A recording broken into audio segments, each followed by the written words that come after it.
Hola, ¿qué tal amigos de Ecos del Quinceo? Les doy la bienvenida a Ecos Globales, una sección de Ecos donde hablaremos de fútbol y deporte nacional e internacional, más allá de lo que pasa en el estado de Michoacán.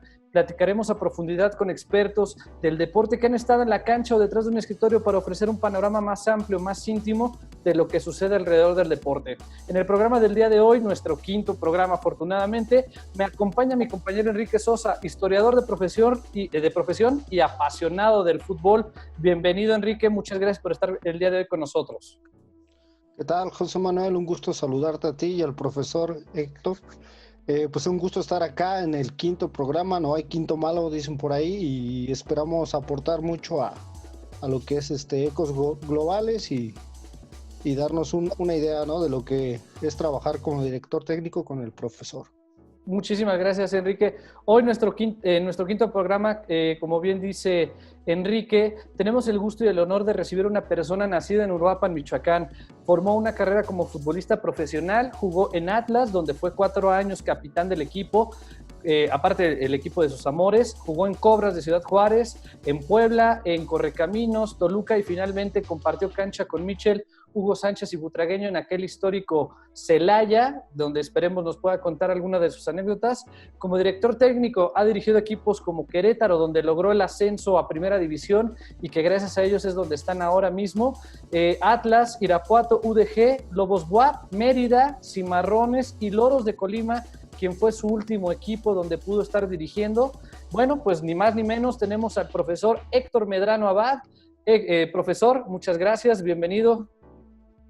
No, al contrario, un verdadero placer poder hablar con la gente de Michoacán, mis paisanos, y con ustedes agradecerles la invitación y que me puedan acercar a toda esa gente que a veces no tienen esta oportunidad, pero muchas gracias por invitarme.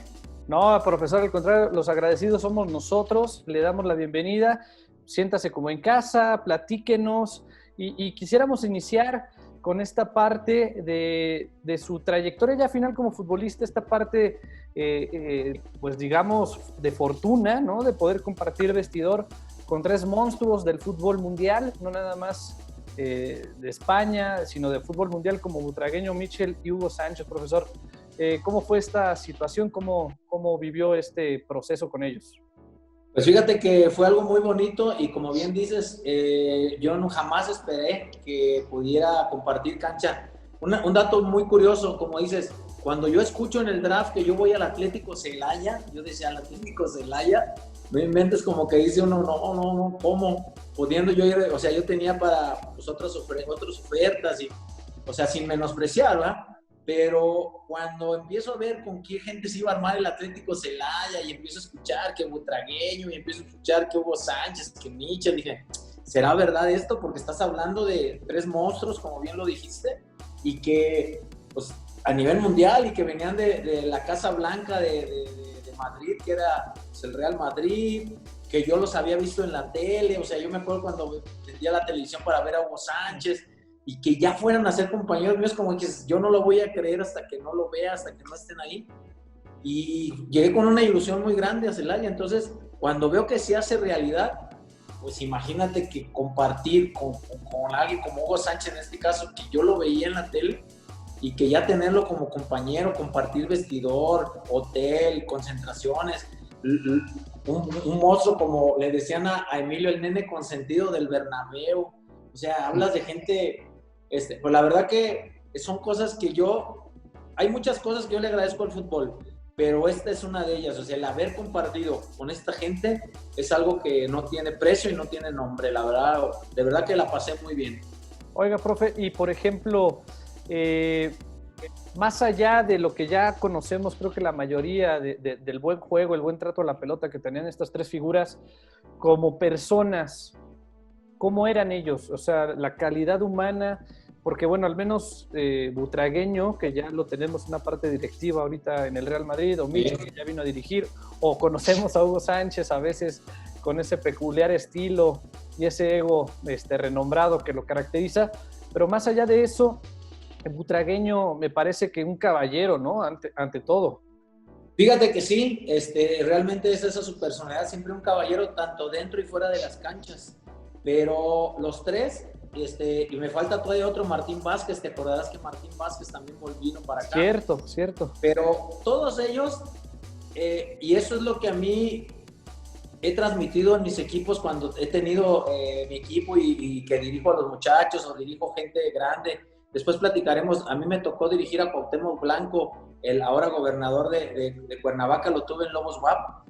Y es eso lo que uno ve, que por eso fueron grandes, por eso llegaron a donde llegaron, por las personas que son, por las personas que fueron dentro del campo, dentro del vestidor.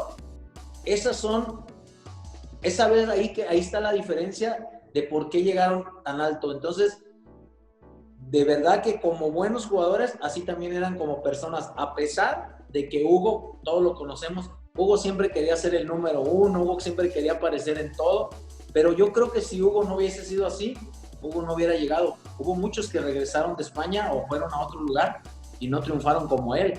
Entonces, yo les decía a mi familia, les decía a los jugadores, a gente como ahorita a ustedes que tengo la oportunidad de platicar, siempre les dije que yo tuve un curso intensivo con ellos.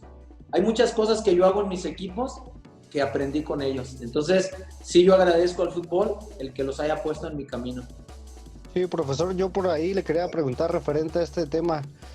¿Cómo es un vestidor con este tipo de figuras? ¿Cómo se vive? ¿Cómo se maneja? A usted que ahora ya ha sido técnico, que primero lo vivió como jugador y después como técnico. ¿Cómo manejar un técnico a ese tipo de figuras?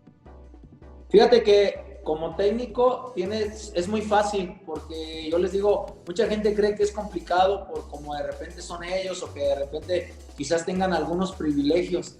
Pero yo, por ejemplo, soy muy respetuoso en esa jerarquía. Yo siempre digo que hay que respetar jerarquías, pero las jerarquías también se ganan todos los días. Y ellos eran los primeros en llegar a entrenar, eran los últimos en irse, eran en acercarse al chavo, al joven y darle un buen consejo, el decirle, te estás equivocando, creo que si tú haces esto podrías ser mejor jugador. Creo que si estás, hoy por ejemplo, tanto caso como lo de la que pasa en Chivas, se acercan ellos a los chavos que de repente están desviándose por otro lado, que se están mareando con la fama, se estaban mareando con el dinero, se estaban mareando con aparecer siempre en los medios de comunicación. Ellos se acercaban y te decían, ojo, que esto es pasajero, ojo, que esto te está pasando siempre y cuando sigas siendo buen jugador en el campo.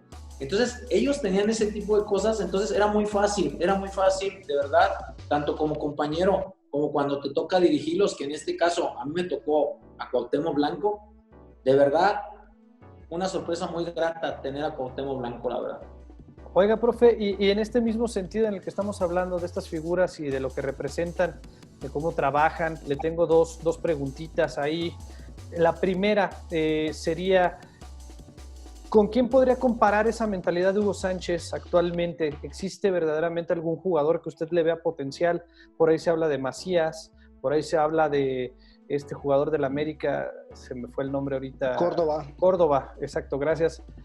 Son dos potenciales figuras que podrían brillar en un futuro en Europa si se lo propusieran. Y la otra, el secreto del Celaya, de ese Celaya que llegó a la final, que pierde con Necaxa por la localía nada más. Sí, quedamos ceros. Sí. No perdieron, ¿no? Fue campeón por la posición. Exactamente. Después de ahí se acabó esa, quitaron eso. Pero ¿por qué el Celaya, un equipo hasta cierto punto? Porque con todas las figuras, de pronto recuerdo a Filiberto Fulgencio, a Sergio Prado. Sí. El Caquito Prado, exactamente. Sí. De pronto, ¿qué tanto tuvo que ver la motivación de tener a estos cuatro personajes, a Martín Vázquez, a Butragueño, a Michel, a Hugo? ¿Qué tanto tuvo que ver esta motivación y qué porcentaje le da usted a un equipo que está motivado por encima a veces del jugar bien o de ponerle lo que le llamamos tamaños? ¿Qué tanto sería? Bueno, contestando a tu primer pregunta, yo creo que Macías es el más cercano a lo que podría ser Hugo Sánchez, porque acá hablamos de la mentalidad y acá hablamos de que, por ejemplo, fíjate cómo a Macías se le critica el que habla bien, el que él de repente dice lo que no le gusta, o sea, él no tiene pelos en la lengua, perdón por la expresión, pero él es un tipo que, ¿por qué? Porque él quiere demostrarlo en la cancha. lo mismo Córdoba, ¿sí? Pero yo creo que ellos son los que más se acercan a lo que puede ser Hugo Sánchez, porque acá es la mentalidad. ¿Qué es la mentalidad? ¿Qué es lo que el que a ti no te dé pena, el que tú no te importe, a veces el que tus palabras, lo que dices con tus palabras, lo tengas que ratificar con tus acciones, en el momento en que estás jugando? Entonces, contestando tu primera pregunta, yo creo que ellos dos, sí estoy de acuerdo con ustedes, son los que más se acercan. Ese es mi punto de vista.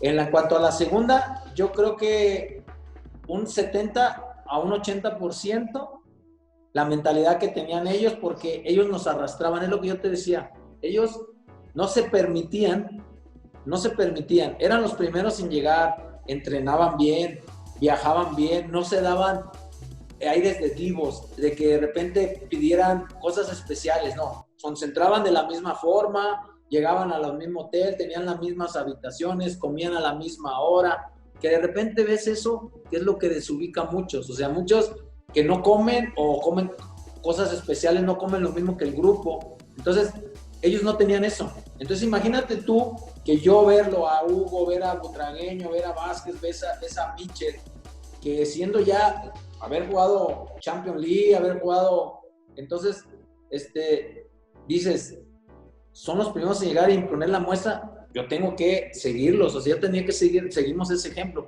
Por eso jugadores con quizás menos calidad futbolística, pero con muchos tamaños, como hablamos, como diría Hugo Sánchez, con un par de narices, logramos lo que logramos con el Celaya. La gente adoraba a ese equipo, a donde fuéramos, a cualquier plaza, llenábamos el estadio, obvio por ellos, pero también por el fútbol que de repente desplegaba este equipo. Entonces, contestando tu pregunta, muchísimo tuvieron que ver ellos, muchísimo. De acuerdo. Y bueno, en esta misma línea, profesor, ¿alguna anécdota curiosa, alguna situación ahí que nos pueda regalar de alguno de estos personajes, algo que vivieron?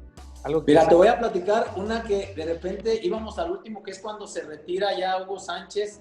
Nosotros jugamos el último partido en Torreón contra el Santos, en aquel campo todavía que era el antiguo campo de Santos de Torreón, que se llamaba el Corona, Estadio Corona. Estaba enfrente del aeropuerto. Sí. A nosotros la directiva ya no calificábamos, entonces la directiva nos iba a mandar en autobús. Entonces no dijeron nada, nadie dijo nada. Nosotros esperábamos que Butragueño, Michel, fíjate, ahí vas a ver la mentalidad. Nosotros esperábamos que ellos brincaran y que ellos dijeran, ¿cómo nos vamos a ir en autobús hasta Torreón? Nos íbamos a aventar no sé cuántas horas.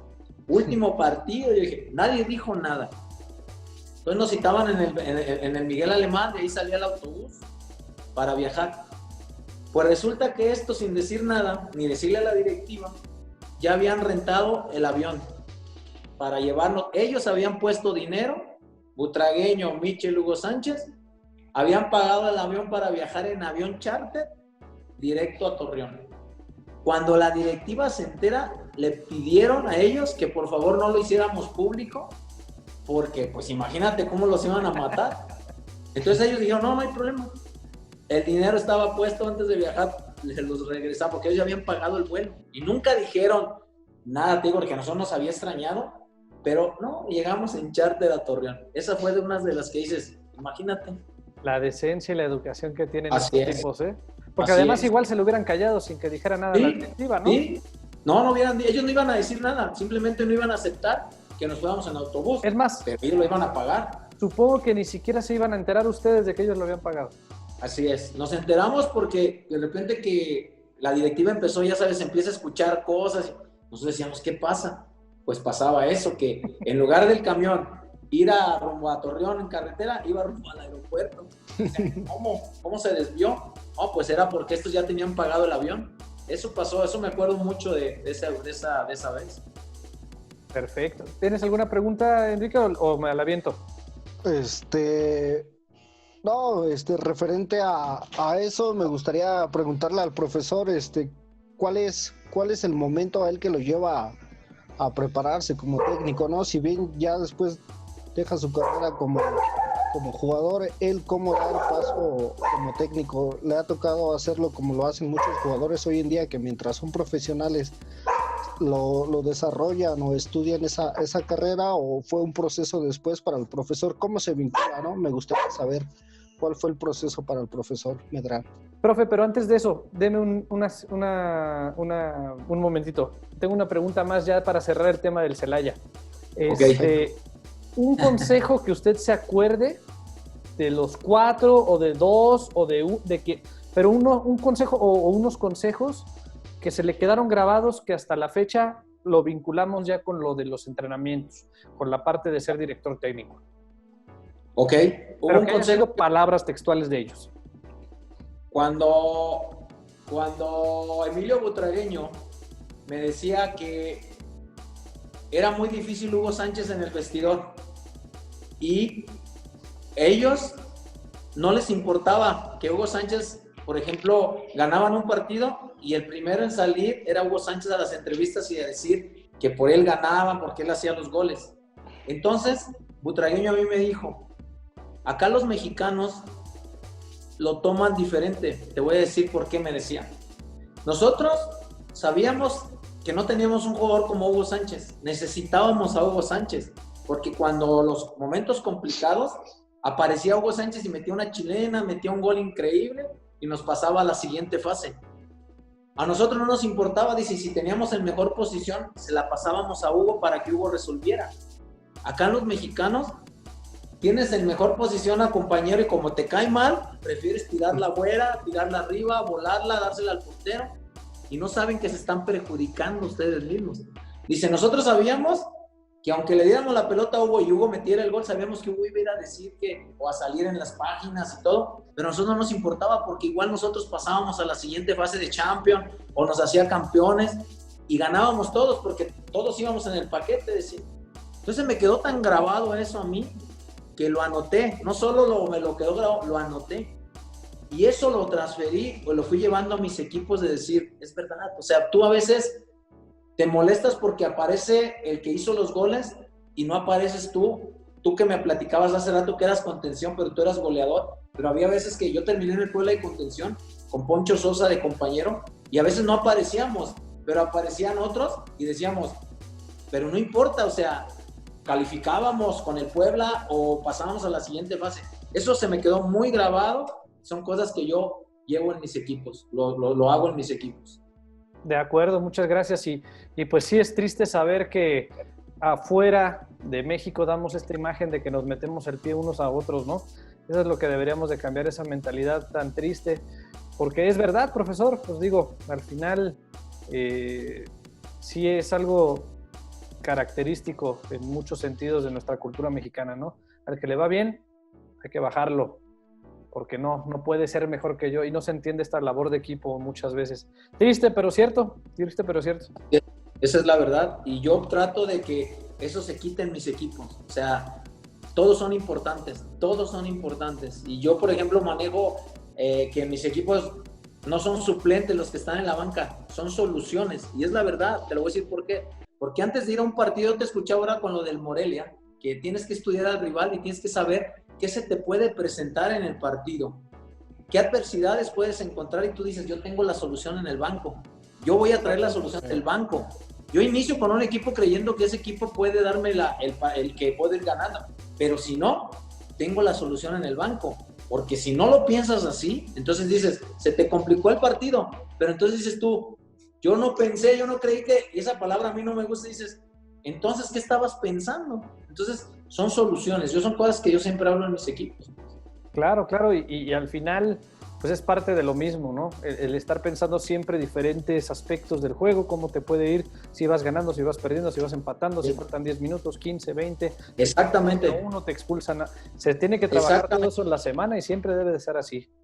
Y profesor, bueno, ya ligándonos a lo que le preguntó Enrique, ¿dónde entra esta parte? ¿Dónde se hace el clic para continuar, pero ahora como director técnico? Fíjate que todo es muy curioso porque, como dice Enrique, yo no quería estar como muchos de que jugador y pensando ya en ser técnico. No, yo quería terminar mi etapa de jugador. Inclusive cuando yo decido retirarme, me retiré en el Veracruz en el año del 2000. Y hablo con mi familia, hablo con mi esposa y me dice mi esposa, no, pues el que tiene que pensar tú si ya te tienes que retirar es porque aquí, ¿quién te va a aguantar aquí en la casa? Tú eres el que tienes que saber.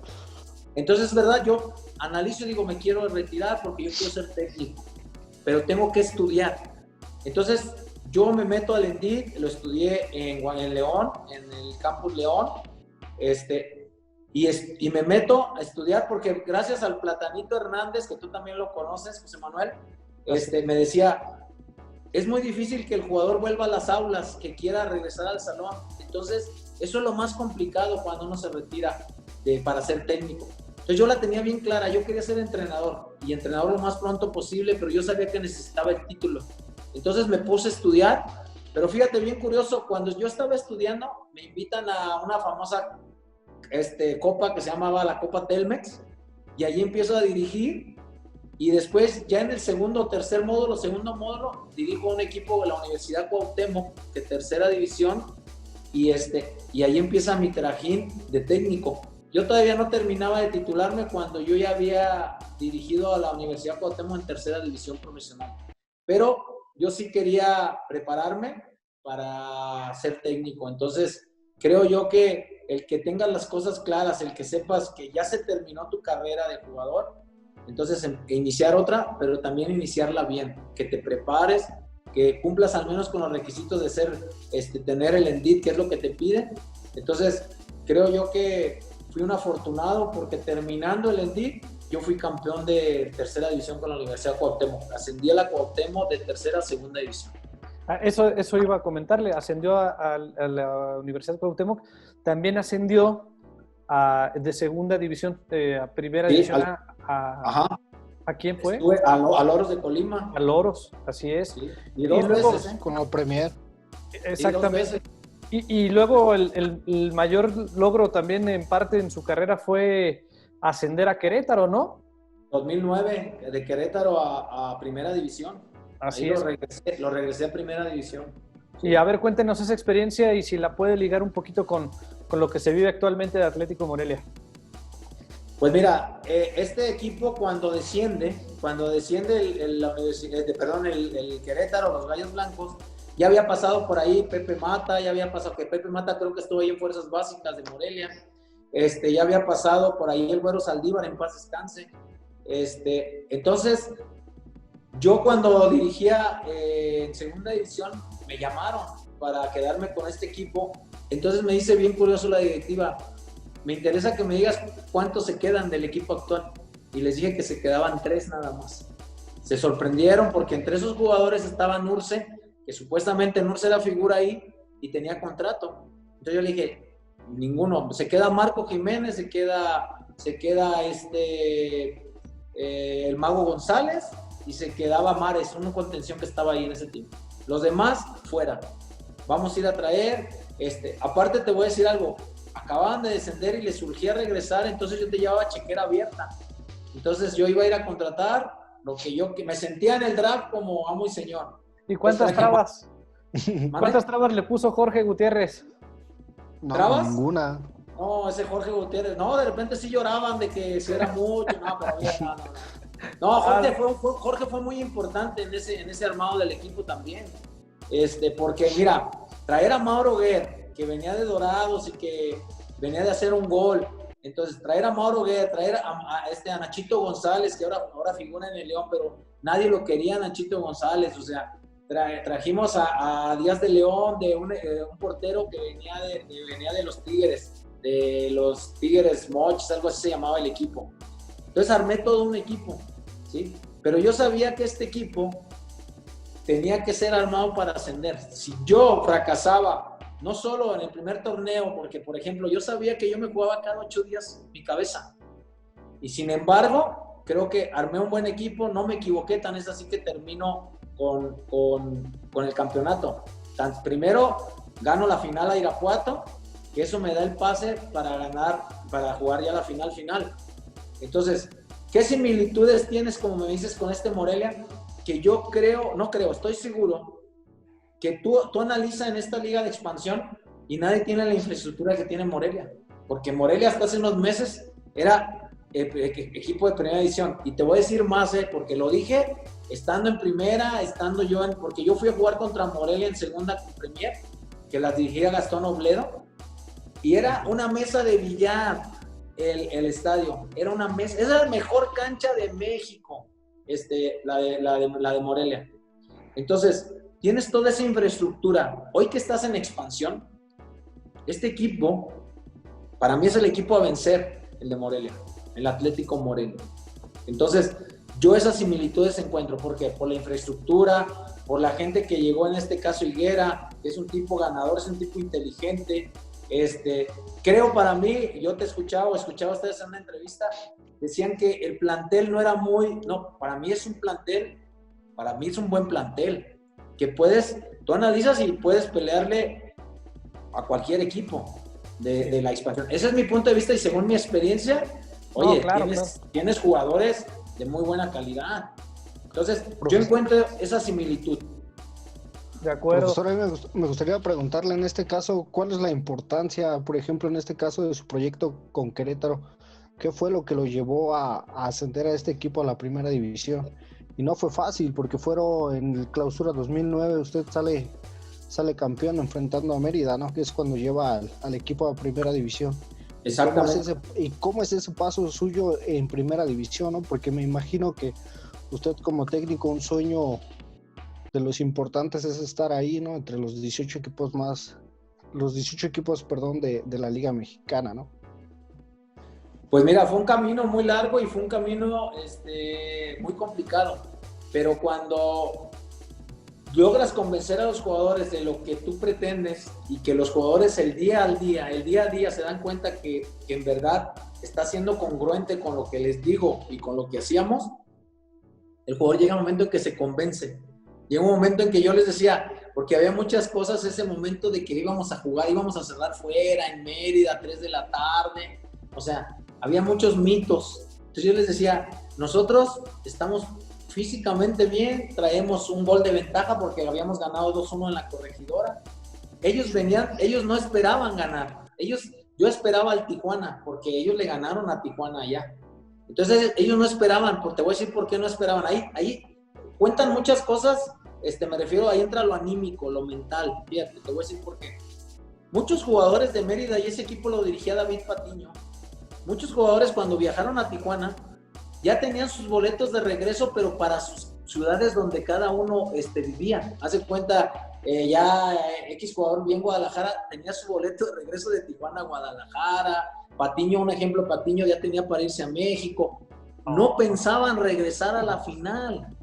Y te digo más, porque nos dimos cuenta, porque ellos cuando no tienen para regresar a Mérida, porque todos tenían diferentes rumbos, diferentes destinos, cuando ven que ganaron, ahora cómo le iban a hacer para el miércoles se jugaba en Querétaro la primera partido de ida y el segundo otra vez en su casa.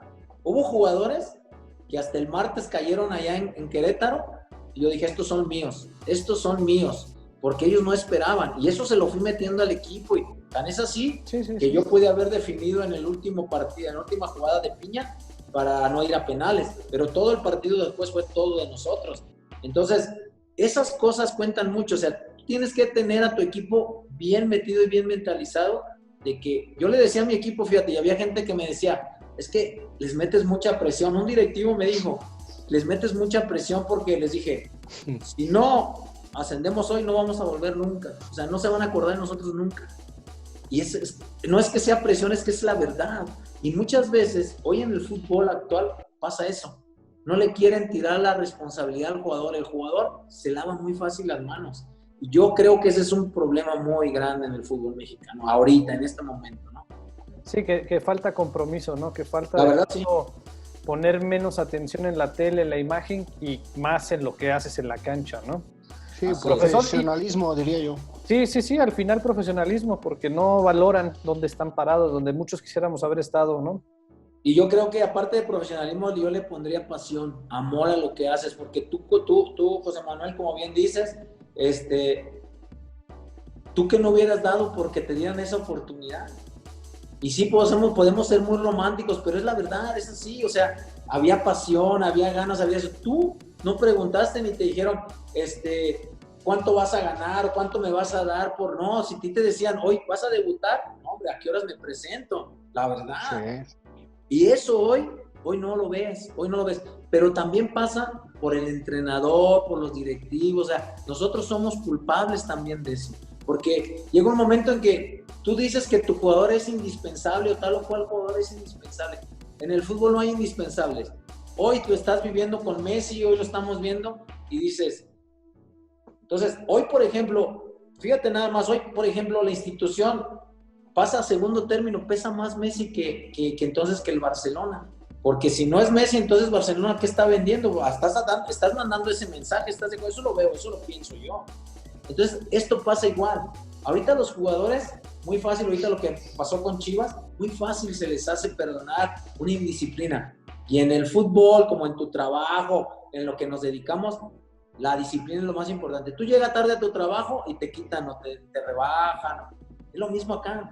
Es lo mismo. Entonces, yo creo que pasa por la pasión, como usted dice, es pasión, no tienen pasión ahora. Oiga, profe, y una pregunta obligada. Usted siendo urapense, ¿qué tan cerca alguna vez estuvo de jugar o de dirigir al Morelia? Estuve más cerca de jugar que de dirigirlo, porque ahorita no se me van muy bien las fechas, pero estoy hablando de 1992, 93. Yo ya era capitán en el Atlas cuando Nicandro Ortiz, en paz descanse, y la Tota Carvajal, que eran los que armaban todo ahí en el Morelia. Y la secretaria. Ándale, la secretaria, muy bien. Me buscaron que yo viniera al Morelia, a los famosos Ates del Morelia. Entonces, fue lo más cerca que estuve. No sé qué pasó en la negociación, de verdad no supe, pero... es lo más cerca que estuve, porque cuando estaba más chavo, antes de irme yo al Tapatío a empezar mi carrera profesional, yo debuto en el Uruapan, pero cuando me voy al Tapatío, fui a probarme al Morelia, estaba Sergio López, pero ahí como que no me veían yo creo que muy chavo y dijeron, no, todavía no, y me voy al Tapatío, el Tapatío me quería, pero yo quería jugar en el Morelia, no se dio, ojalá, a mí sí me gustaría de verdad algún día dirigir al Morelia, a mí sí me gustaría. Pues ojalá se le dé, profe, algún día. Si Dios quiera. Sin demeritar a Ricardo Baliño, ni mucho menos, me parece que usted sería un buen candidato en caso de que al profe no le surgieran las cosas. Conoce la división, sabe de lo que se trata, va más allá, tiene experiencia, ya ascendió a un equipo, bueno, a dos. Ha ascendido, sí, ha ascendido dos. Entonces, al final... de eso se trata, ¿no? De traer a la gente idónea para los proyectos, que se arme bien. Yo lo que platicaba precisamente en esa entrevista o en esa charla que hicimos en Ecos del 15 en el programa, yo decía que le faltaba para el armado que quiera hacer Ricardo Baliño un 10. No sé usted su opinión, sí, claro. Pero creo que no demerito a los jugadores, ni mucho menos, me parece que son buenas piezas, pero que no están bien conjuntadas, falta pretemporada, falta trabajo, se hizo al vapor el equipo, de Zacatepec llegaron creo que nada más 5 jugadores, entonces es hacer embonar todas las piezas y luego aparte metes algunas piezas que todavía no están al 100, cuando otras ya están al 100, pues tienes que darle, yo creo que si te estás jugando tu chamba día a día, porque aparte, bueno, como usted lo dice, Atlético Morelia ya no es el equipo de primera, pero la gente, la afición, las instalaciones, todo es de primera. Entonces yo creo que hay más presión que en un Zacatepec, que en un Coras, y de pronto esto no se entiende, ¿no? Entonces, profe, mire, le decía, en este sentido, de pronto Ricardo Baliño se juega la chamba todas las semanas, ¿no? Como todos los entrenadores, incluso me parece que en el ascenso a veces es hasta más esta presión, ¿no? Pero yo lo que decía era esta parte de que, bueno, si no tienes el 10, pues tienes que cambiar la estrategia, a lo mejor jugar un 4-4-2, un 4-3-3, algo que te genere algo distinto, porque en este último partido con Tabasco, la verdad es que yo no le vi ni muchos pies ni cabezas, ni muchas soluciones, como usted dijo, en la banca, pues hay muy buenos chavos, también hay buenos jugadores, pero que en la cancha parecía que no se había trabajado, e incluso, bueno, creo por el tiempo que va, pues no se ha trabajado mucho, y es lógico, ¿no? Sí, aparte, fíjate, a mí me gusta un análisis que haces tú, porque es verdad, no es por darte coba, pero es verdad. Y a mí me da gusto cuando hablas de fútbol, así que podemos hablar de fútbol, que podemos saber, intercambiar puntos de vista. Eso es muy bueno, es muy enriquecedor. Y yo te escuchaba cuando divides y lo haces bien para mi punto de vista. Los 30 minutos, y es verdad, no habían hecho un tiro a gol. Sí tienen el control del juego, pero para lo que es Morelia, para lo que es tu estadio, para que es tu plaza, o sea, tú no puedes darte o perder, ni permitirte perder tanto tiempo porque pasa eso que pasó.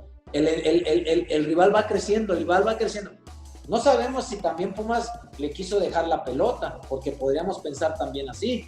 Pero si tú ya tienes el control de la pelota, esos 30 minutos que bien hablas tú, ¿sabes qué? Voy y lo asfixio, lo ahogo, lo trato de buscar hacer un gol al menos para ver qué va a pasar en el segundo tiempo.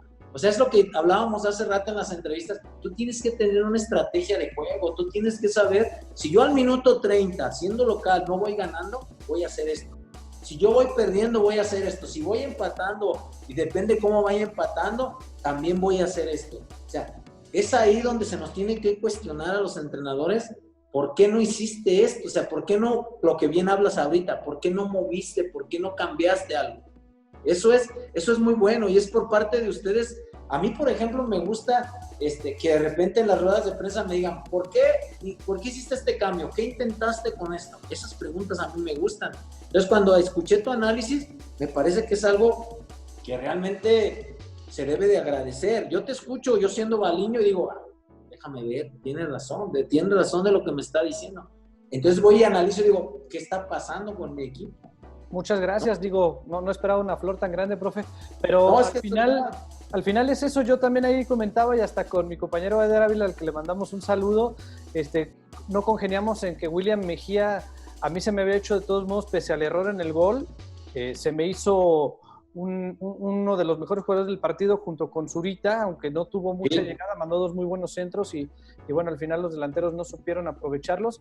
Pero yo decía en esta jugada del gol del hermano del Chucky, de Brian, que lo dejan avanzar detrás de media cancha 40 metros y no es culpa nada más de William Mejía de dejarlo pasar porque estaban haciendo recorridos y entonces no se hizo el recorrido de apoyo para William Mejía y fue donde él tiene que tratar de regresar, pero pues ya no tenía gas, tampoco el chavo. No, y aparte, perdón, así como dices tú, y aparte tú tienes que, eso que bien hablas, tú debes de saber, yo te voy a decir un secreto de mis equipos, cuando pasa eso de que te llevan al primer jugador y si al segundo lo llevan, al tercero lo tiene que parar. Es por esos son de los códigos del fútbol o son reglas no escritas. Entonces, pero ¿sabes qué? Tú acá te das cuenta de que no está concentrado el equipo. Ahí te das cuenta que el equipo no está concentrado. Y eso es lo más preocupante. Esa es la falta de trabajo. Así es. La falta de pretemporada. Un partido contra Aguacateros que no fue un rival duro. Ajá. Te viste bien, pues claro que te vas a ver bien. Sí, claro. Sí, pero claro. Bueno, a ver. No sé si el profesor Medrano comparta con nosotros o conmigo, que es más bien mi idea.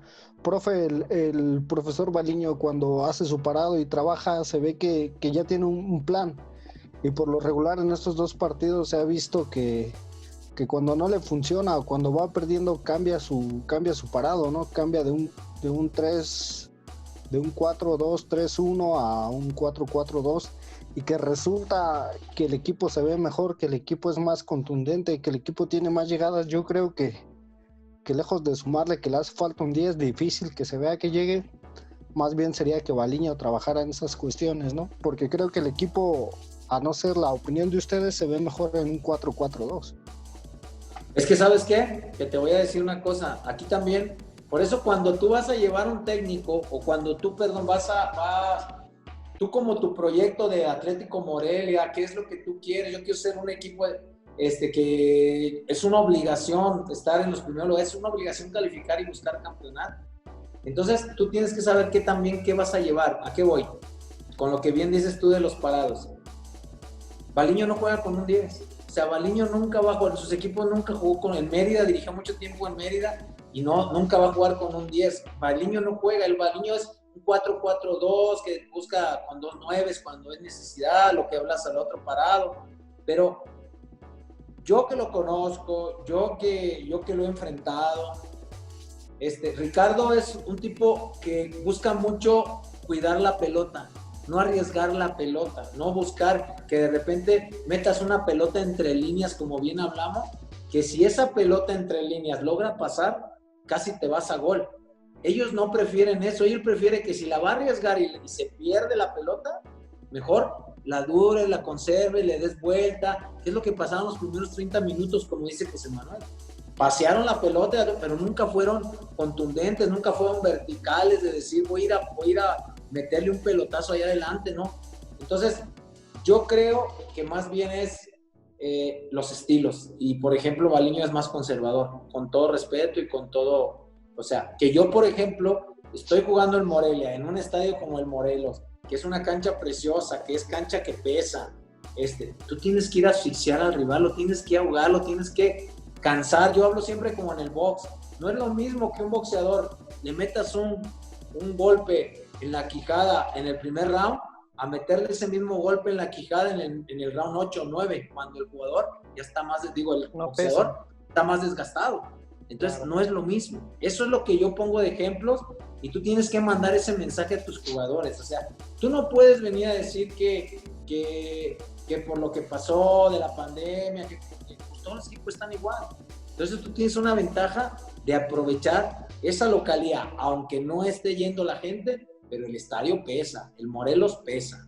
Eso es lo que yo veo, ¿no? Y ya para irle dando salida a esta entrevista enriquecedora, riquísima, una charla bastante amena y de la cual estamos muy agradecidos, le voy a hacer una serie de preguntas y usted me las va respondiendo con un sentimiento, algo que se le venga. Si puede sentimiento, mejor. Si no, con lo que se le ocurra primero, no hay problema, ¿de acuerdo? De acuerdo. Va la primera. Gallos blancos. Cariño. Atlas. Pasión. Loros de Colima. Agradecimiento. Ok. El fútbol. Mi vida. Entrenador.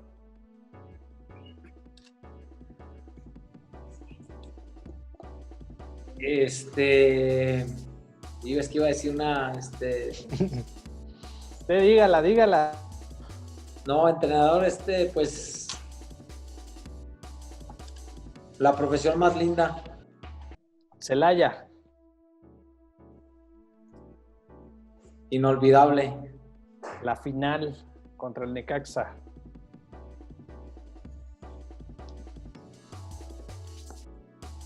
Qué lástima. ¿Quién considera usted de estos 4 figurones con los que compartió la cancha, lo considera que es del que más aprendió? Que de los 4 aprendió, pero que ¿de quién aprendió más? Fíjate que mi relación todavía existe con los 4, o sea, poco menos con Hugo por los compromisos que tiene Hugo, pero con Butragueño sigo en contacto y con Michel, que estuvo acá en México, pero me identifico mucho con muchas cosas que hace el buitre, o sea, de lo que piensa, su manera de ser, que es congruente. Me identifico mucho con él y me gusta llevarlo a mis equipos, ese tipo de cosas. Y ya para terminar, su familia, su esposa, sus hijos. Lo mejor que me ha dado la vida. Perfecto, profesor, muchas gracias. Enrique. Yo le sumaría ahí una rápida al profe. Las que quieras. ¿Jugador o DT? ¿Perdón? ¿Jugador o DT? Si pudiera elegir una, ¿jugador o DT? Jugador. No, DT. ¿Sí? DT. Sí. Profesor, pues de verdad nos has abierto el panorama mucho más. Hemos tenido una charla bastante rica, muy amena, entretenida. Quedaron ahí varios puntos. Siempre creo que digo lo mismo al final de mis entrevistas, pero es porque de verdad llegamos a un punto en el que pues se hace tan amena la charla que no quisiéramos terminarla, ¿no? La verdad que le agradezco muchísimo, Enrique. ¿Algo para finalizar? Pues agradecemos al profesor Héctor Medrano su tiempo y la oportunidad de compartir sus conceptos de fútbol y pues nada, ¿no? Un michoacano más que nos representa en el fútbol desde el área técnica y no sé, igual con el tiempo un día poderlo juzgar a él a través del Atlético Morelia, ¿no? Entonces, las mejores de la suerte, las mejores de los deseos y estamos para compartir y hablar de fútbol. No, al contrario, es un verdadero placer y más hablar con gente como ustedes que se preocupan realmente por su equipo, por la afición, porque Morelia en este caso siga teniendo el fútbol profesional, porque aparte es una plaza futbolera. No, siempre un gusto y hablar de fútbol. Yo siempre a sus órdenes, la verdad, me encanta hablar de fútbol y más más si se trata de mis paisanos, con muchísimo gusto. Pues profesor, le Gracias. agradecemos muchísimo. Muchísimas gracias, Enrique, que hayas estado con nosotros. Un verdadero gusto tenerte. Gracias a ti, José Manuel, un gusto y un placer compartir contigo y con el profesor Mesa y toda la gente que nos acompaña de Ecos del Quinceo. Un verdadero placer, de verdad. Profesor Medrano, muchísimas gracias. Le volvemos a reiterar esta charla tan rica, tan amena. Esperamos volver a encontrarnos. Espero que podamos después volver a concretar otra entrevista. Quedaron ahí muchas cosas todavía por compartir. Y bueno, todas nuestras plataformas de Ecos del Quinceo están abiertas para usted, profe, su casa. Muchas gracias por escucharnos, por seguirnos, por aceptar la entrevista. Y bueno, a todos los demás, esto fue Ecos Globales. Muchísimas gracias. Seguimos con más entrevistas con gente preparada como el profesor Medrano. Muchísimas gracias. Hasta la próxima. Bye.